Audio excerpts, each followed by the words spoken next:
So did you guys notice in the Manchester City match that Arda Guler was playing in a new position? Now he played in the left midfield. Now let me show you the formation so that you can see exactly where he played. This formation right here is exactly how they played. Arda Guler was playing in the left midfield. Now the left midfield isn't his natural position. His natural position is the central attacking midfield, or just normal central midfield. In many other cases he has played in the right midfield and in the right wing position. But I don't know, something about the left midfield, which is a position that he's only now playing in. He started playing in this position against Manchester City in the first leg, the very first leg when we won 3-0. Now the thing about this performance, which was against Man City in the first leg, he was quite alright. He wasn't good, he wasn't fantastic. It was a new position and he did decently, but nothing too special. But the thing about what Arbeloa is doing with him is, he's playing him left midfield, but he's giving him the free roam ability to drift into midfield and even switch lanes to the right midfield. And in the first leg against Man City, he switched to the right midfield. This was on a counter attack and he put in a beautiful pass to Vinny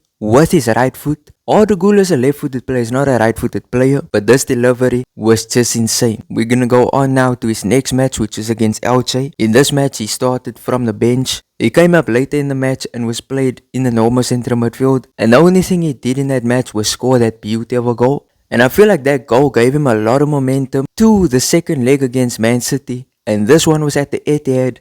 This was a match where we were supposed to defend. City's gonna come at us, and Arbeloa played Arda Guler yet again at the left midfield, even though he had a very normal performance. I will almost say it wasn't an amazing performance in the first leg for Arda Guler. He still played him there in the second leg, and let me tell you something, this man was cooking. If you missed my previous video, I was straight up just speaking about that performance, but I feel like I spoke about it for too little. I spoke about it for 2 minutes, and honestly, that performance does not deserve 2 minutes. And let me tell you something, players who play in the left midfield are usually right-footed players. But there is that rare occasion, and in this case with Arda, he's left-footed playing in the left midfield. He doesn't have that much space, but let me tell you something, he's passing. This guy could have had like 6 assists. He put in so much beautiful passes from the left midfield. He created one chance for Ferran Garcia, in which Ferran Garcia should have scored this one, but he got the ball taken off him. There was another case where Arda was free and he squared the ball to Vinny, and this was a tight angle, but he still managed to pull it off. Vinny completely misses, and there was many more times he just put in fantastic balls, fantastic passes.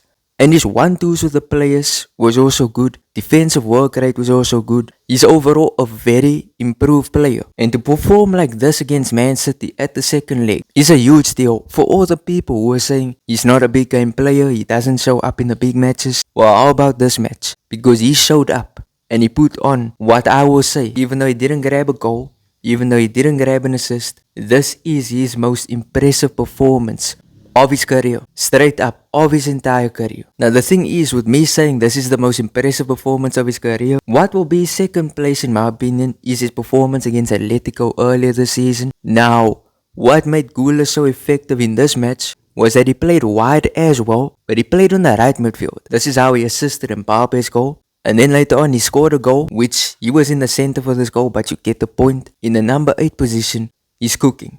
In the number 10 position, he's cooking, although in the recent matches, not so much. In the right midfield, he can put on a decent performance. And as we saw now against Man City, left midfield might be the way. It might be where we have to play him. And the reason why is it benefits the team. We play our best football with him playing there. So for all of you guys, maybe some of you guys are Arda Guler fans and you guys want to see him play in the number 10 position. Listen, you guys are going to have to understand, this is Real Madrid. He has to play towards his strengths and towards the team's strengths. And he's always been that player where we don't truly know where he fits in. Central attacking midfield, Jude Bellingham is there. The number 8 position, there's many others who can also play there. Left midfield is where I think this guy shines. And I think it's where he has a good spot in the team.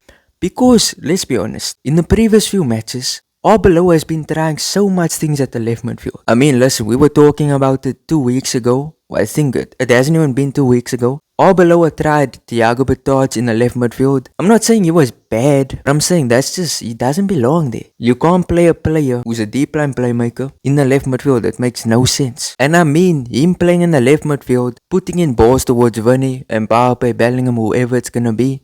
I think it works especially well when we go up against teams like Bayern Munich, who's going to be our opponents in the quarterfinals, because they play kind of a high line. So I see Real Madrid taking advantage of it. Then Barcelona. Barcelona is the perfect team to open up those type of plays. I think Arda can be so useful in that position, putting in the balls towards Vini and Mbappe. It's going to work. I see us winning both of those matches. Against low blocks, I don't know. I truly don't know. I'm not gonna lie to you. It's very, very difficult for this team to perform against other teams who play 11 players at the back. So I'm overall happy with this, because even when Bellingham returns, I don't think it's gonna affect Güler that much. Because I think if Bellingham is to return, he's either gonna take Etihad or someone else. I don't know whose position he's gonna take. Etihad is also not a benchball player in my opinion. Arbeloa, I trust in Arbeloa.